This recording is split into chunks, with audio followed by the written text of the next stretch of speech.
여러분 명절 잘 보내셨지요?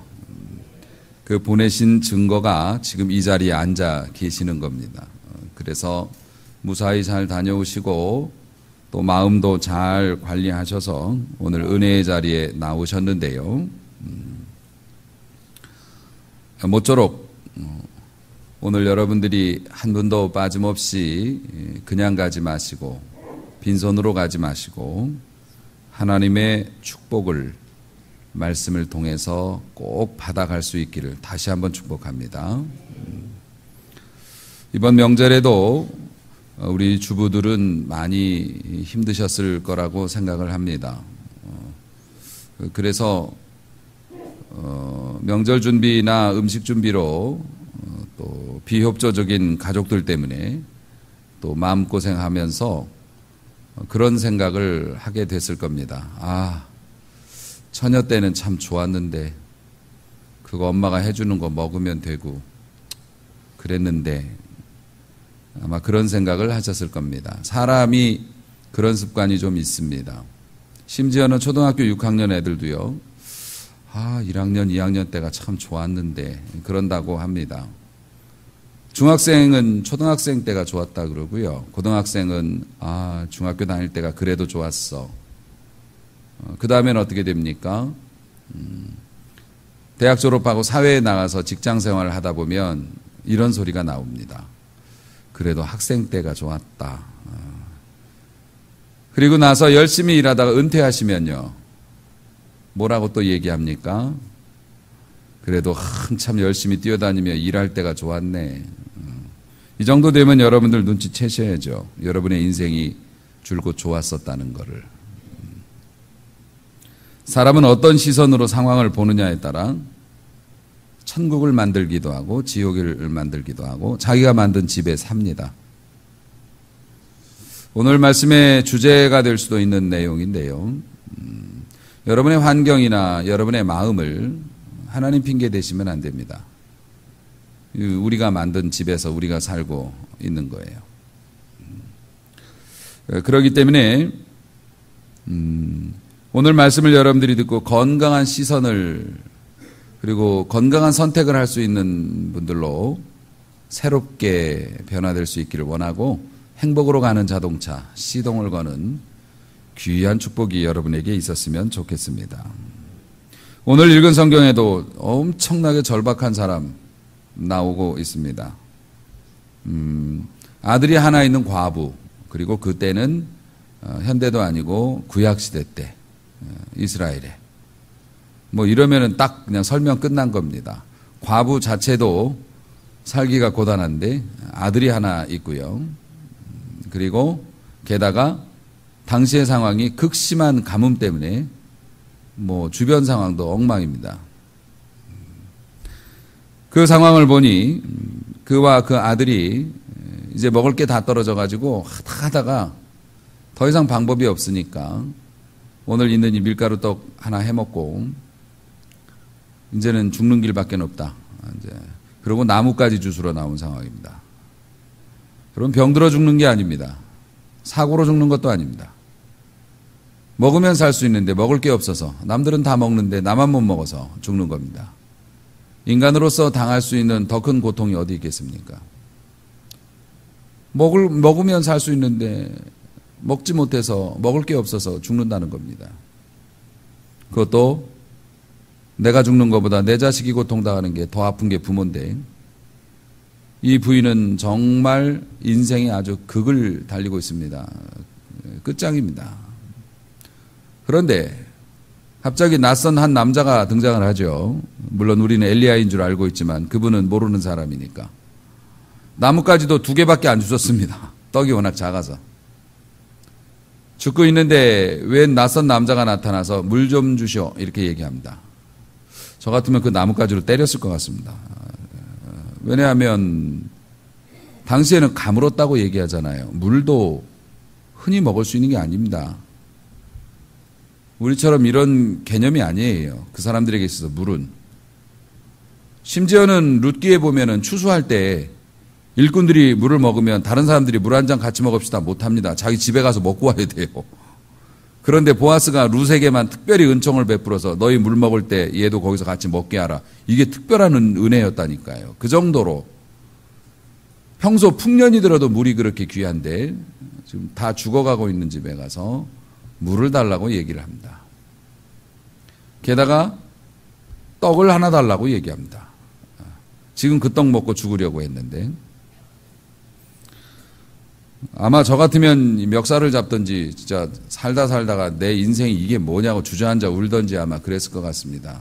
아니 요 남은 거 하나까지도 이상한 사람이 나타나서 달라고 그러면 도대체 내 인생 뭐냐고. 그런데 다행스럽게도 이 여자는 멱살잡이는 하지 않았고요. 참 다행스러운 일입니다. 왜냐하면 엘리야도 입장이 참 난감했던 것이 오늘 이 읽은 성경 8절 말씀부터 보면 하나님께서 엘리야에게 임하셔서 이제 가르쳐 주시는데 너는 사르밧으로 가라. 거기서 지내라. 내가 한 과부한테 명령을 해서 너한테 음식 주게 할 거다. 아, 그래서 부잣집인 줄 알고 왔죠. 음식 준비해 놓으신 줄 알았죠. 우리 입장에서 보면 하나님께서 너 경배와 찬양교회로 가라. 너 거기서 내가 크게 축복할 것이고 내가 거기서 네 인생을 역전시켜 주리라. 그래서 왔거든요. 나보다 더 어려워. 엘리야도 하나님께서 과부를 통해서 먹을 것 주신다고 해서 기쁜 마음으로 갔는데 알고 보니까 자기가 도와줘야 될 형편이에요. 엘리야도 얼마나 민망하겠습니까? 여자도 답답하고. 그런데 사실 우리가 알고 있지만은 엘리야 먹이시려고 사실 엘리야를 과부한테 보낸 건 아니죠. 과부를 살리시려고 보낸 거지. 그런 거거든요.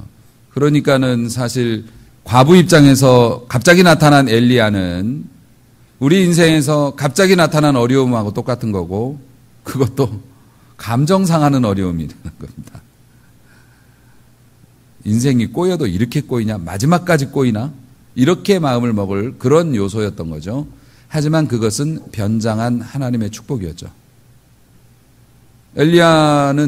하나님은 엘리야에게 너 거기 가서 얻어먹어. 그런데 그 배후에는 어떤 의도가 있습니까? 너 너무 불쌍하니까 내가 내 종을 보내어서 너를 살려주마.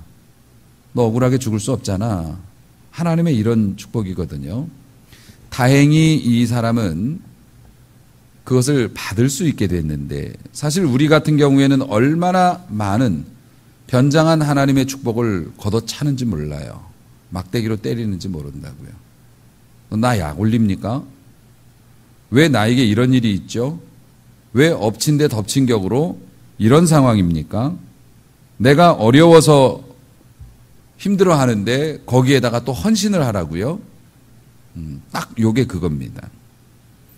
사랑하는 성도 여러분, 그래서 오늘 말씀을 들으면서 제가 여러분에게 또 기대하고 또 하나님께서도 그러시리라고 믿습니다만은 오늘 말씀을 잘 듣고 은혜를 받으셔서 여러분에게 어려운 상황이나 좀 스트레스 받는 상황이 오면 한 번 더 참아보고 한 번 더 기다려보고 한 번 더 자신과 상대방에게 기회를 주어보고 한 번 더 인내를 함으로 그 변장한 하나님의 축복이 가면을 벗고 진짜 축복으로 확 변하는 것을 여러분들이 꼭 맛볼 수 있었으면 좋겠습니다.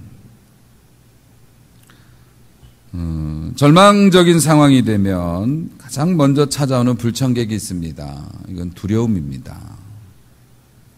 이 두려움이 어떻게 찾아오냐면 홍수 때 닥쳐오는 밀물처럼 그렇게 옵니다. 통제가 안 됩니다. 급류, 거기에 휘말리면 그 사람이 얼마를 배웠건 덩치가 크건 작건 그런 건 아무 소용이 없습니다. 심지어는 수영 실력도 크게 도움이 안 됩니다. 이게 폭포 같은 급류에 휘말리게 되면 몸이 종이 인형처럼 움직이게 되니까요. 자신의 어떤 발휘가 안 됩니다. 우리에게 어떤 나쁜 상황이 생기면 내 마음속에 스트레스가 오고 공포가 오면 여러분 요즘에는 그런 거 별로 없던데 주유소 앞에 보면 막 춤추는 인형이 있죠. 키는 멀대같이 커가지고 아주 허우적거리는 꼴이 우습기만 합니다. 우리 마음이 딱 그렇게 됩니다. 이성과 감정이 따로 놉니다. 그렇게. 이성으로는 너는 하나님의 사람이야. 하나님이 널 도와주실 거야. 그런데 감정은 막 널뛰기를 합니다.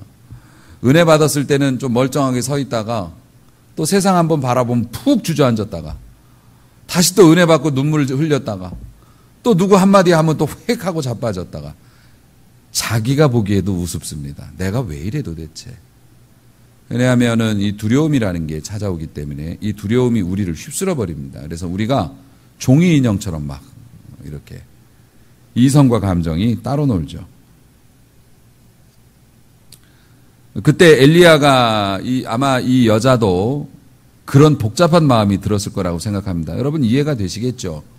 지금 나뭇가지 죽고 있는데 이상한 사람이 와서 그런 요구를 하고 그게 꼭 자기한테 마지막 남은 하나를 요구한 거기 때문에 이게 착한 일을 해야 돼, 선을 베풀어야 돼라는 생각도 있지만 이게 마지막인데 이런 거 해서 뭐하나? 부터 시작해서 아마 짧은 시간이지만 여자의 마음이 막 이랬을 겁니다. 하나님이 그걸 모르실 리가 없죠. 13절 말씀을 보니 엘리야가 그에게 이르되 두려워하지 말고 라고 네가 두려워하고 있다라는 걸 가르쳐 줍니다. 그리고 나서 네 말대로 하려니와 내 말이 아닙니다. 엘리야가 원하는 게 아니고요. 엘리야가 아니고 그래 너 만들어 먹고 죽기 때문에 해. 네가 하고 싶은 대로 해. 하지만 하나님이 원하시는 걸 먼저 해. 하더라도 이겁니다. 그렇게 명령을 내립니다. 두려워하지 말라. 왜 우리가 두려워하지 말아야죠? 두려운데. 요한일서 그 4장 18절을 제가 그 전반부를 읽어드릴게요. 사랑 안에는 두려움이 없고 온전한 사랑은 두려움을 내쫓는다. 심지어는 사람과 사람의 사이에도 마찬가지입니다. 정말 사랑에 빠지면 겁이 없어지죠. 사랑에 빠지면 겁이 없어집니다. 그리고 겁이 났다가도 사랑하는 사람의 얼굴을 보면 두려움이 사라집니다. 그런데 지금 요한일서가 말씀하고 있는 이 사랑은 하나님의 사랑입니다. 하나님의 사랑 안에 있는 자는 두려움이 없다. 왜냐하면 완전한 사랑, 하나님께서 우리를 사랑하신 게 완전한 사랑인데 완전한 사랑이 두려움을 내쫓기 때문에. 다시 말해서 하나님을 만난 사람은 두려움이 없어지는 거예요. 그래서 엘리야 선지자가 너 두려워하고 있지. 네 마음이 흔들리고 있지. 두려워하지 말라. 그리고 지금 네가 하려고 했던 걸 해. 하지만 하나님을 위해서 하나님을 인정하는 네 모습이 보고 싶다라고 말씀하시는 거예요. 여러분 절망에 선 것이 죽음을 가져오는 것만은 아니죠. 절망적인 상황이 꼭 망하게 하는 건 아닙니다. 저는 성경도 그렇습니다만 우리에게 있는 절망적인 상황 진짜 어렵죠. 우리가 풀 수 없다고 생각하는 문제니까. 절망적인 상황은 저는 교차로라고 생각을 합니다. 빠져나갈 수 있는 길이에요. 어디로 빠져나갈 건지. 그래서 이런 절망적인 상황이 오면 우리가 문제 해결의 장소로 빠져나갈 수도 있고 아니면 더 꼬이는 방향으로 빠져나갈 수도 있는 겁니다. 뭐 여행 여러분 다녀오셔서 아시겠죠. 고속도로에서도 교차로가 나옵니다. 인터체인지가 나오면 정확한 방향으로 가면 정확히 빠르게 집으로 갈 수 있지만 착각해가지고 엉뚱한 방향으로 나가면 한동안 또 고생하게 되죠. 그래서 우리의 삶에 고통이 온다는 건 여러분 물론 나쁜 방향으로 가는 길도 열리게 되지만 좋은 방향으로 가는 길이 있습니다. 이번에 제가 총회를 가면서 천안으로 가는데요.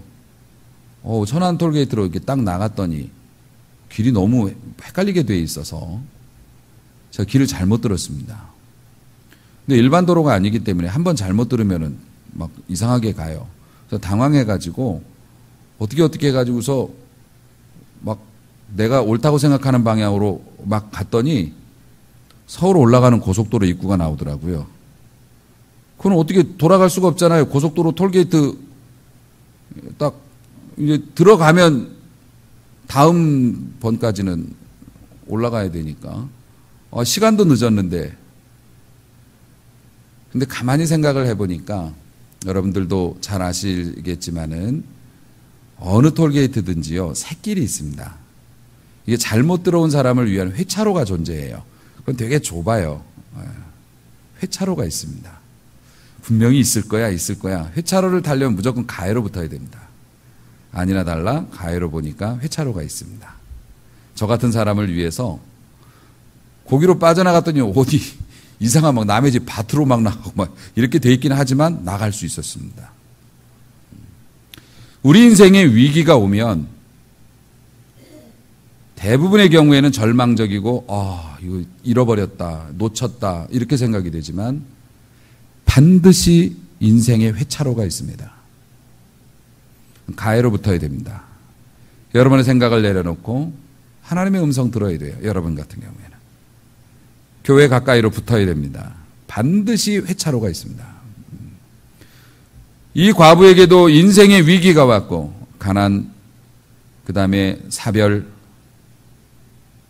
과부니까 사별이겠죠. 그 다음에 대책 없는 환경, 가뭄. 그런데 엘리야가 나타나서 이건 진짜 마지막에 내 감정까지도 흔들어 놨지만 그게 회차로였던 거죠. 그는 그것을 선택을 했습니다. 그래서 하나님을 잘 섬기는 사람들은 사도 바울이 대표적인 사람인데요. 자신한테 어떤 위기가 오거나 고난이 오면 얻어맞아서 막 힘들고 이러는데 속으로는 뭡니까? 희미한 미소를 짓죠. 하나님 무엇을 하시려고 하십니까? 무엇을 주시려고 하십니까? 어쩌면 우리의 노력은 계단이고요. 우리의 삶에 오는 위기는 엘리베이터인지도 모르겠습니다. 이게 쉽지 않지만 우리가 정신 바짝 차리고 특히 하나님께서 우리에겐 계시니까 그때 은혜 잘 받으면 엘리베이터 타고 올라가는 겁니다. 요셉이 그랬고 모세가 그랬고 그럼요. 위기는 하나님이 일하시는 공간입니다. 우리의 손발이 다 묶인 거 아니에요. 하나님은 그때 일하십니다. 여러분, 절망적인 곳이 생기면 본능적인 반응을 하는 게 되는 게 맞죠. 뱀을 보면 누구나 뒤로 물러납니다. 그렇죠. 산에서 리얼로 뱀하고 마주쳤다고 보십시오. 여기서 기절할 사람 얼굴 몇 보입니다. 소리 지르면서 뒤로 물러나서 꽁무니를 뺄 겁니다. 심지어는 뱀 잡는 땅꾼도 뱀 보면 놀란다고 합니다. 인간은 본성적인 그런 게 있어서 땅꾼도 뱀이 그렇게 사랑스럽지는 않아요. 뱀 자체가 가진 혐오감이 있어서 오죽하면 마귀가 여자를 꼬시는데 뱀을 썼을까? 본능적으로 인간은 뱀을 싫어합니다. 그런데 뱀을 보고서 놀라는 거는 땅꾼이나 일반인이나 마찬가지인데 그 다음은 다르죠. 일반인은 뒤로 도망가고 땅꾼은 앞으로 갑니다. 땅꾼은 반갑죠. 오늘 벌이가 되니까. 이거 잡으면 돈인데. 일반인들은 마음의 상처를 받아요. 트라우마가 생겨서 내가 다시는 산에 가나 봐. 가뜩이나 운동하기 싫은데 산에서 뱀 만났어. 영원히 산은 없는 거야, 내 인생에 이제는. 일반인은 뱀 때문에 상처를 받고 땅꾼은 뱀 때문에 돈을 벌죠. 고난이 옵니다. 사도도 고통스럽고 목사도 고통스럽고 우리도 다 고통스럽습니다. 그러나 하나님의 종들은 그 고난을 통해서 위대한 날개를 펴고 하나님에 대한 믿음이 적고 하나님을 잘 모르는 사람은 인생의 상처로만 남을 뿐이죠. 남자가 젊어서는 잘 안 하다가 나이가 들어갈수록 열심히 하는 게 있습니다. 뭐 그런 게 한두 가지가 아니겠지만 무엇일 것 같습니까? 저 같은 경우에도 그렇던데요. 젊어서는 잘 별로 신경을 안 썼는데 나이가 들어가면 점점 이렇게 신경을 쓰게 되고 또 하게 되더라고요. 청소입니다. 이번 명절에 우리 남자 집사님들 다 집안 청소하셨죠. 왜냐하면 아내는 정신없이 음식 준비하고 분주한데 소파에 그냥 누워있다가는 무슨 일을 당할지 모릅니다. 그렇기 때문에 청소기라도 들고 왔다 갔다 하고 있어야지 집안이 편안해질 수 있죠. 해야 삽니다. 열심히 하시길 바랍니다. 집에서 청소기를 밀면 저희 집 같은 경우에는 가끔 청소를 하면 일어나는 해프닝이 하나가 있습니다. 저희 집에 요크셔 테리어 조그만 강아지가 한 마리 있는데요. 이 강아지가 청소기를 되게 무서워합니다. 청소기 딱 돌리는 소리만 들면 애가 긴장을 딱 하는데요. 그런데 청소를 하다 보면 꼭 얘가 코너에 몰려요. 신기하게. 청소를 하면 꼭 이제 구석까지 밀고 갈 거 아닙니까? 막 여기저기 청소하다 구석까지 밀고 가면 거기에 걔가 있어요, 항상. 여러분, 아무리 좁아도 거실입니다. 거실에서 청소기를 밀기 시작하면 강아지가 얼마나 잽싸고 날쌔입니까? 뭐 소파 위에도 침대 위에도 막 날라서 올라오는데요. 근데 못 피합니다, 얘가. 못 피하고 구석 코너에 몰려서 이제 어디로 갈 데도 없어. 그래가지고 막 죽으려고 합니다. 정말 무서워합니다. 전 그게 재밌어서 막 이렇게 또 하고. 청소할 때마다 10번 하면 10번 다 코너에 몰립니다. 저는 이제 의뢰 뭐 그렇게 생각을 하다가 이번 추석 때 청소하면서 코너에 몰린 녀석을 보면서 무릎을 쳤습니다. 아, 이놈이 가만히 보니까 반대편으로 넘어가는 법을 모릅니다. 가만히 보니까 그렇더라고요. 거실에서 내가 여기서 청소기를 제가 돌리잖아요. 돌리고 가운데 줄로 이렇게 나갑니다. 그러면 어느 정도 이렇게 뒤로 물러나다가 더 이상 좀 좁겠다 싶으면 옆으로 돌아가면 되잖아요. 얼마나 넓어요. 저는 장담할 수 있습니다. 제가 여기서 청소기를 몰면 이렇게 넓어도 얘는 뒤로만 갑니다. 뒤로만 가면 벽이 나타나고요. 몰리게 되죠. 걔는 청소기가 무서우니까 무조건 뒤로만 갑니다. 앞으로 가는 법이 없습니다. 그러니까 지가 결국 구석에 갇혀서 나중에는 이제 엉망되는 거죠. 놀랍게도 우리의 사는 모습이 이것과 비슷합니다. 여러분이 절망적인 상황이나 여러분이 아주 고약한 상황에 처해 있다면 사실은 우리는 하나님을 원망하고 우리의 운명을 저주하고 그렇습니다만은 하나님 입장에서 보실 때는 야, 그쪽은 내가 정리하려고 하는 쪽이고 네가 이쪽으로 넘어왔어야지.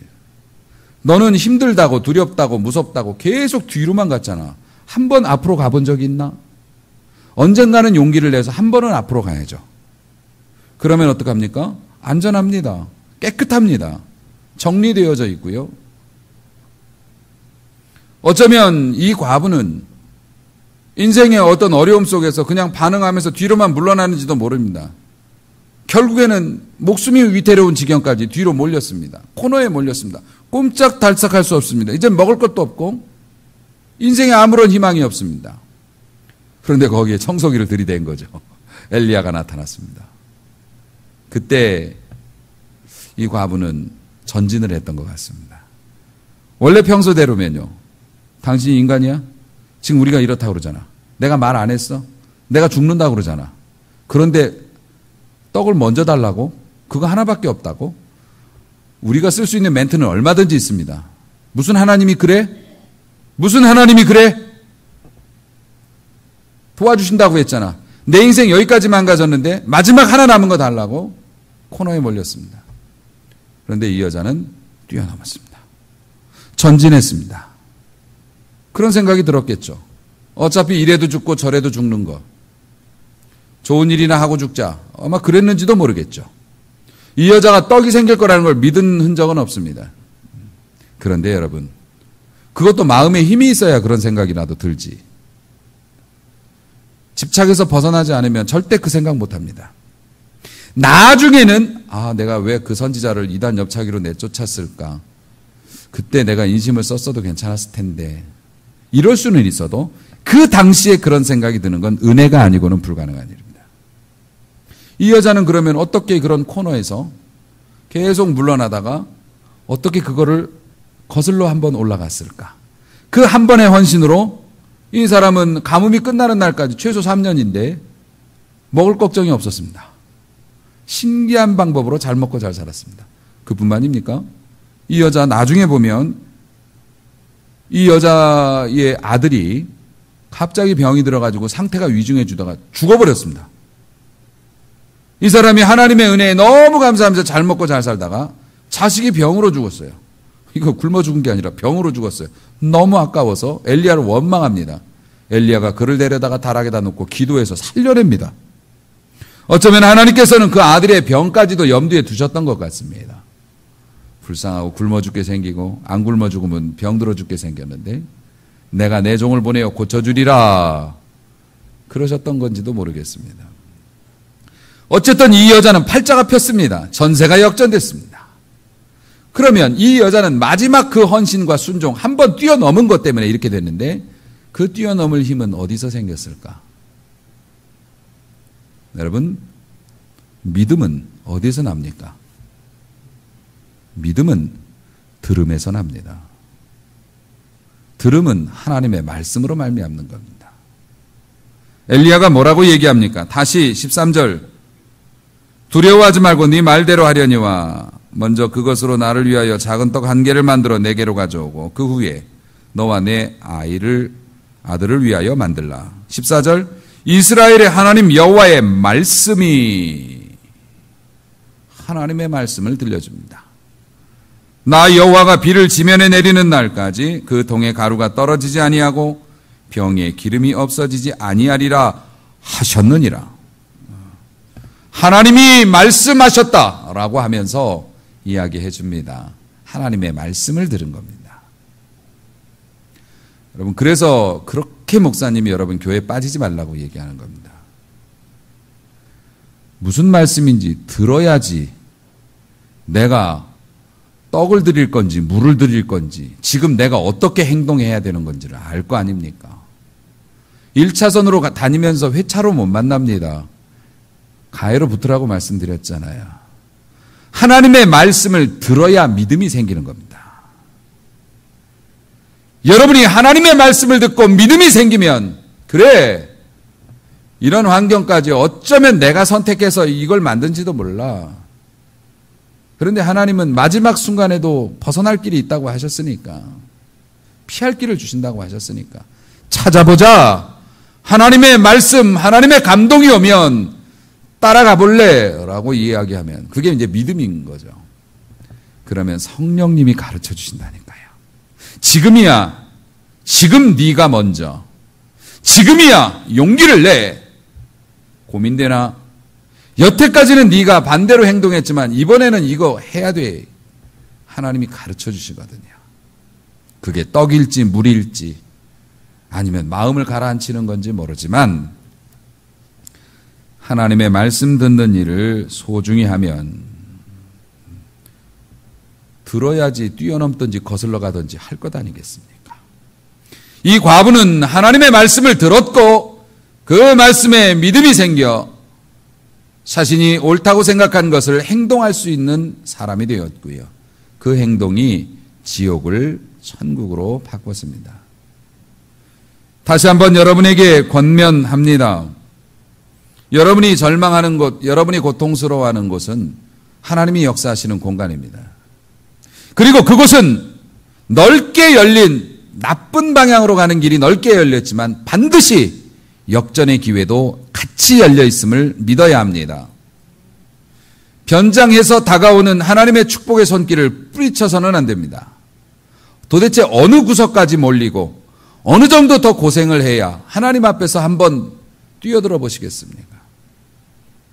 오늘도 하나님은 여러분에게 다양한 방법으로 기회를 주시고 사람을 보내시고 말씀을 보내고 계십니다. 여러분의 삶이 만족지 않고 여러분의 삶에 결핍이 있어서 고통스럽다면 오늘 이 말씀 새겨 들으시고요. 계속 뒤로 가는 게 편하긴 하지만 뒤로만 가지 마시고 한 번은 하나님의 뜻을 따라서 뛰어넘어 보십시오. 새로운 세계가 열리게 될 줄로 믿습니다. 사랑하는 성도 여러분, 말씀으로 가르쳐 주시고 기도하면 들려주시고 그리고 여러분의 삶에 때때로 찾아오는 가난과 엘리야, 내가 원하지 않았던 손님, 내가 원하지 않았던 상황들, 이것이 이제는 이 말씀 들은 여러분들에게는 희망이 될 수 있기를 바랍니다.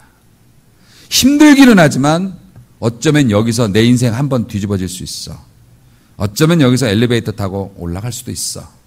그런 기회라고 생각을 하시고 말씀에 집중해서 힘을 얻으시고, 그래서 다시 한번 여러분의 인생이 슬픔에서 웃음으로 그렇게 바뀔 수 있기를 바라고, 그런 소식을 제가 들을 수 있기를 원합니다.